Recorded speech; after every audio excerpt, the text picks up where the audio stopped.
I'm Mark Davis of B&W News, and I'm here today with Rick Van Nieuwenhuyse of High Flying NovaGold Resources. Rick, how are you today? Good to be back and good to talk to you again. Good to talk to you too. First off, Rick, NovaGold's share price has dramatically outperformed North America's major market indices in 2010. Your share price has been up as much as 189% since the summer. So what's propelling this parabolic rise? Well, I think it's a number of things coming together. Obviously, gold and copper prices have risen dramatically here in the last, of course, the last year here. I think probably more fundamentally, our major projects are meeting major milestones, and our partners are talking about our projects. I think that's giving a lot of confidence to the market that these projects are moving forward. Okay. For investors who want exposure to gold's rising trend, do shares in NovaGold still represent good upside value when compared to the alternative of owning physical gold? Absolutely. I think that's that's one of our main market messages, is that if you want leverage to gold, if you want exposure to gold, you can go buy gold and you have a one-to-one leverage. Then you got to worry about storing it and having it secure and all that. But you can buy the ETF and you get even less than a one-to-one, because somebody's got to take care of the ETF and manage that. And there's a price to that, and you pay it as a person who's buying the ETF. What NovaGold offers is about a 12-to-1 leverage. So you buy with $1, you get exposure to $12 worth of gold, and you get exposure to $12 worth of other metals, copper and silver. So you're getting huge leverage when you're investing in NovaGold, and that leverage will continue no matter what the gold price is. Just remember, leverage works both ways. When the gold price goes down, you move down. When the gold price moves up, it moves up. If you want exposure to gold and you believe that gold's in a bull market, like a lot of people, including George Soros, then I think NovaGold's a good bet. NovaGold's claim to fame is its 50% ownership in two of the world's by far largest in-development gold deposits. Now, where are these deposits and what makes them so special? Well, our Donlin Creek project is in Alaska. It is truly one of the largest undeveloped gold deposits in the world, at 40 million ounces of reserves and resources, and that number keeps growing. The Galore Creek project is in northern British Columbia, and it's a copper, gold, silver project, but it has a lot of gold contained in it. So you're located in safe geopolitical parts of the world. Alaska and BC are mining oriented. State of Alaska and the province of BC are very mining oriented. Lots of mining activity going on, so it's not like it's not been done here before. There's a good permitting regime. I'd say it's a rigorous permitting regime, but it's very doable and it's very prescriptive. And once you enter the permitting process, I think you have guaranteed a good outcome. Okay. If you do things right, of course. Okay. What are the benefits of having major mining companies as partners in the development of these prolifically sized deposits, and who are they? Well, on Donlin Creek, again, when you're dealing with one of the largest gold deposits in the world, it's nice having Barrick Gold as your partner, and who are, of course, the largest gold mining company in the world. They bring a huge amount of bench strength to the project. They operate 28 mines worldwide. They understand permitting very well in North America. They've been operating in Nevada for years, so they understand the U.S. permitting regime specifically. They are experts in mining. They're experts in processing. The ore at Donlin Creek is what's called a refractory ore. The gold's contained in sulfides. Barrick is one of the world's leaders in operating processing facilities for this nature of ore. Similarly, here in British Columbia, our Galore Creek project with Teck as our partner. Teck's the largest Canadian diversified company. They operate a number of mines in copper and coal.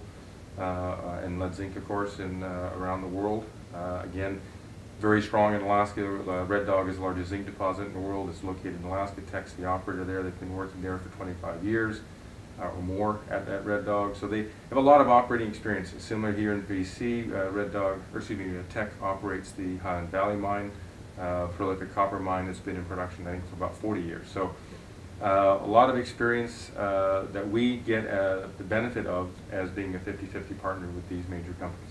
Okay. You have plenty of copper and silver at Galore Creek. What will these byproducts do to bring down your production cash costs? Yeah, the nice thing about Galore is a multi-metal deposit. It's a huge deposit. It's 1 billion tons of copper, gold, and silver. And there's a significant amount of gold, of course, 10 million ounces, which makes it qualifies as, certainly among the larger of the development stage projects out there. The copper and the silver as byproduct credits, the way you account for the byproduct credits is basically to take what the cost of producing an ounce of gold is and then subtract the benefit of producing byproduct copper and silver. And that's a standard methodology used by the mining industry.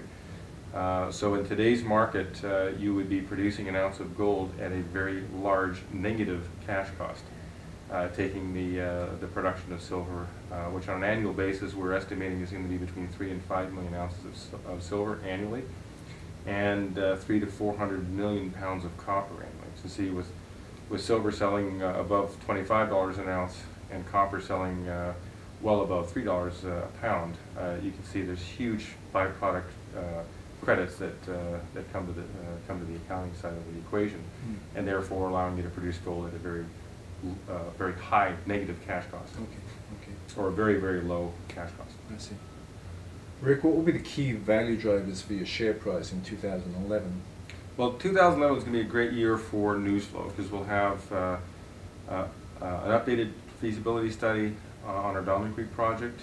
We've decided to use gas as a source of power there. We think that will lower our operating costs and be an overall benefit for the project on a net present value basis. So that's a big event. We'll also be initiating the permitting process next year on Donlin Creek. So those are two big, huge value drivers on Donlin. On Galore, similarly, we'll have a pre-feasibility level study that will be coming out in Q2 of next year.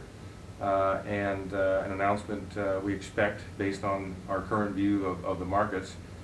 We expect then to be able to go forward with a feasibility study, funding a feasibility study, in entering the permitting process in the British Columbia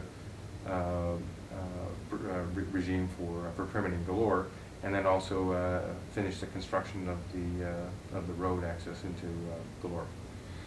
Additionally, the province is, separately on its own is anticipating building the power line along Highway 37, which will provide power for the Galore Creek project. So all those will be, I think, huge value drivers for the company next year. Okay. When do you envision these two mines being commercialized, and once that takes place, what will your production profile look like? That's a great question. These are big projects, so they're going to take some time to permit and to build.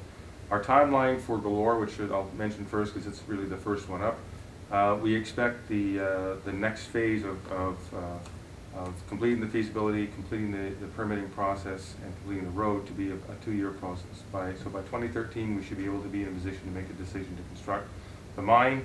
Probably about 3 years, 3 to 3.5 years to construct the mine and milling facility, tailings facility. So 2016, you should be looking at production. On Donlin Creek, similar process, but it'll be about 2 years behind that. Okay. So when these mines are in production, what kind of output are you looking at? Combined on our 50% share of both of these big, huge mines, we will expect to produce on the order of 1 million ounces of gold a year, and because of the byproduct credits of copper and silver that we mentioned, will be a very, very low cash cost producer, and perhaps even negative cash costs if the prices of silver and copper maintain current levels. So when do you believe you'll become a cash flow positive company? Oh, probably a couple of 2-3 years. I mean, again, it'll depend on metal prices, but certainly at today's metal prices, it would only take a couple of years to pay off each of these big mines. So within 3-4 years of production, we should be cash flow positive. Okay. Finally, Rick, gold has gone from around $252 an ounce in 2002 to over $1,400 an ounce 8 years later. Do you think gold's momentum has any more running room, and if so, why is that? Well, we've certainly seen a huge movement in gold and a huge move in copper and silver. We don't think the move is over.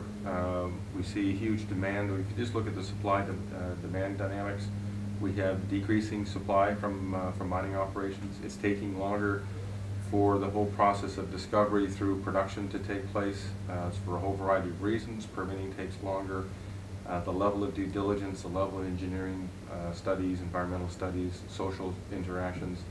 All that is taking more time than it used to. If you looked back at the industry 20 years ago, we used to do this in a couple of years. Now it's taking 5 to 10 years to bring a new mine into production. That's just the cold hard facts of the reality of operating today. Whether it's if you're working in North America, the permitting regime is very strict and very stepwise, and you have to follow that procedure, and it can take 2 to 3 years to go through that process. If you're working in Mongolia, the permitting process itself may be simpler and more straightforward, but you have a negotiation with the government as to what percentage of the benefits the government is going to get. So that doesn't happen overnight. It takes several years, as a number of big projects there have found. So bottom line is it's taking longer to develop these big projects, and I think because of that, the supply side will remain restricted. Meanwhile, we see huge demand continuing out of, particularly out of Asia, for not only copper but also for gold. Both India and Asia traditionally love gold, and so we think we'll see a continued appreciation of desire for gold as those two countries specifically develop more of a middle class. Okay. And of course, here in the West, we're having economic troubles right now in North America and Europe, but those will get resolved. I mean, it may take 2 or 3 years, but we see nothing but positive future there in terms of how much copper, say, that North America will consume. So is $2,000 an ounce gold a conceivable scenario down the road? Excuse me, we certainly, I don't think that's an unrealistic number. We're not doing our planning based on that. We're using conservative planning strategy. $1,000 gold will be the price we'll use for our planning going forward on our gold projects, and probably, again, a very conservative number on copper, probably $2 to maybe $2.25, $2.50 would probably be the upper side of the range that we would look at from a planning standpoint. Okay. Are there any other key points that we haven't covered that you believe are worth mentioning? No, I think we covered the leverage thing is part of the story that I always love to tell people. We're explorers at heart. As a company, that's what we've been very successful on is discovering gold and discovering copper and silver, and we'll continue doing that. We've got some new projects that we're working on now. It's early stages, but we've been successful in the past, and I think we'll continue to grow our resources and reserve base, and providing increased leverage for our shareholders. Okay. Rick, NovaGold Resources certainly is a very dynamic stock, so I wish you continued success. Thanks very much. Good to see you. Thank you.